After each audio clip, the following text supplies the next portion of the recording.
Donc bienvenue chez Breuer Poiteville et Forplex Industries. Nous sommes une entreprise familiale. Je représente aujourd'hui la 3e génération. Elle a été fondée en 1933 par Monsieur Poit. Forplex a été fondée en 1911 et a rejoint notre petit groupe en 1994. Nous sommes une entreprise spécialisée dans le traitement mécanique des poudres, notamment tout ce qui est broyage fin et classification.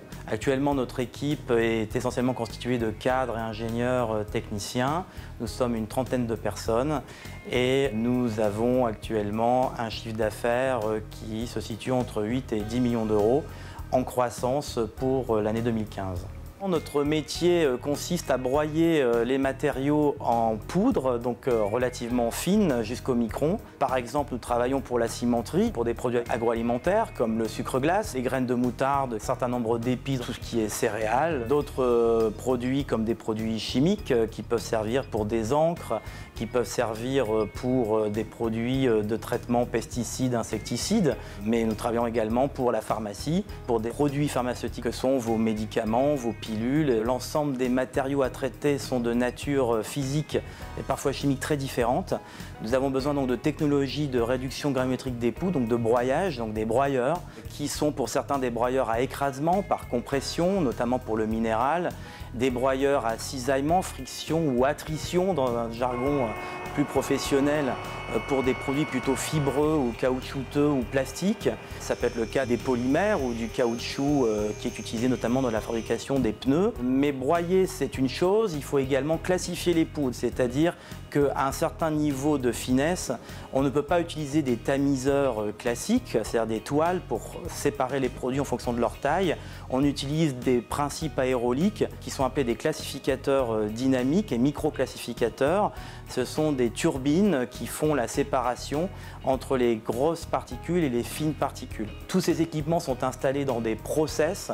Nous utilisons beaucoup l'air ou les gaz. Certains gaz peuvent être chauffés pour sécher en même temps que nous broyons, nous classifions les produits, d'où une double opération.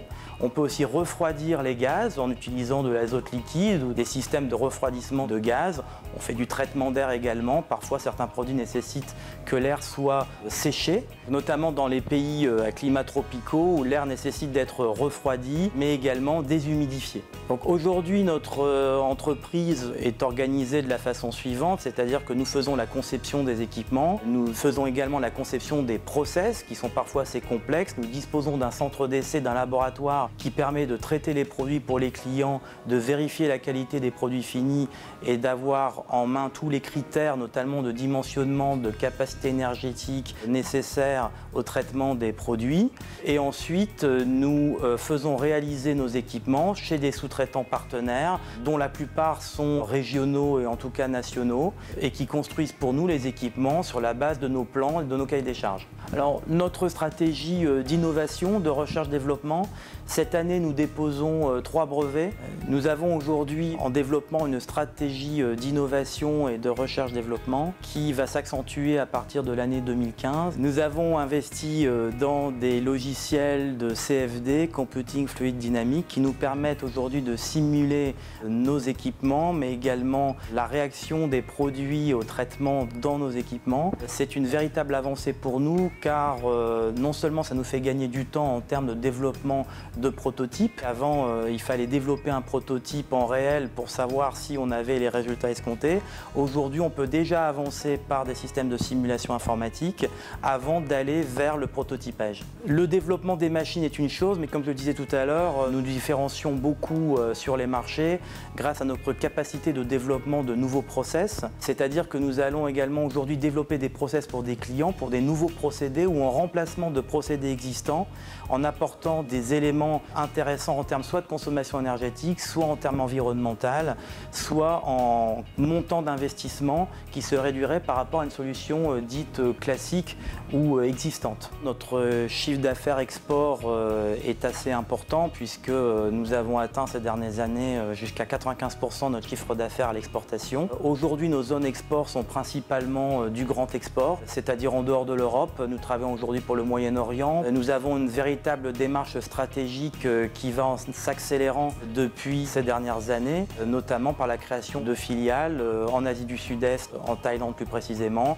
Et cette année, nous ouvrons une filiale à Moscou, donc en Russie. Alors l'export, ça a toujours fait partie de l'entreprise puisque nous sommes sur l'équipement industriel et quand même sur de l'équipement parfois assez lourd. Par contre, la façon de travailler à l'export avant était un peu plus diffuse, c'est-à-dire que c'est un peu plus des opportunités de marché. Donc depuis la crise de 2009, nous avons développé une véritable stratégie export basée sur les implantations durables en fonction des marchés qui étaient porteurs pour nous et dans lesquels nous avions développé des process. Cette stratégie se complète aujourd'hui par la création de filiales pour compléter cette implantation durable. Aujourd'hui, nos clients nous demandent une présence permanente avec des équipes locales qui peuvent suivre les projets en local, mais également apporter toute l'assistance aux clients pour la vie de l'installation que le client va utiliser au quotidien. Nos réussites à l'export, c'est le résultat du travail d'une équipe qui a également le goût du challenge.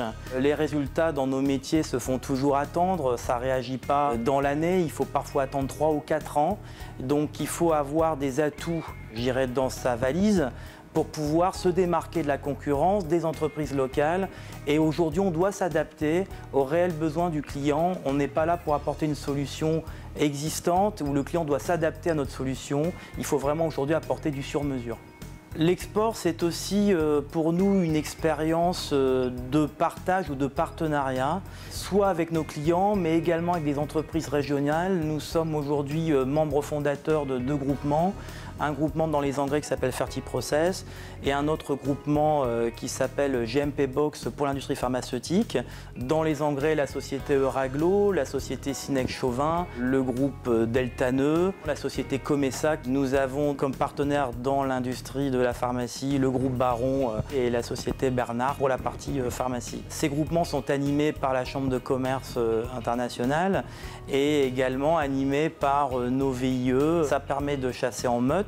Et ça permet surtout aussi d'échanger sur des contacts, sur des réseaux, éventuellement sur des agents. Demain, je dirais qu'on va continuer à accélérer sur le développement export. Aujourd'hui, dans notre stratégie et dans notre planification stratégique, en tout cas, on envisage une implantation sur les Émirats, puisque nos marchés se développent aussi sur ces zones-là avec des forts potentiels. Je pense que la suite sera d'attaquer après le continent américain. Bien sûr, développement de l'entreprise en elle-même, mais éventuellement, pourquoi pas, des rapprochements avec d'autres entreprises, bien sûr implantées sur des marchés intéressants pour nous. Ça permet de gagner du temps en développement, mais peut-être également avec des technologies et des procédés qui pourraient compléter les nôtres.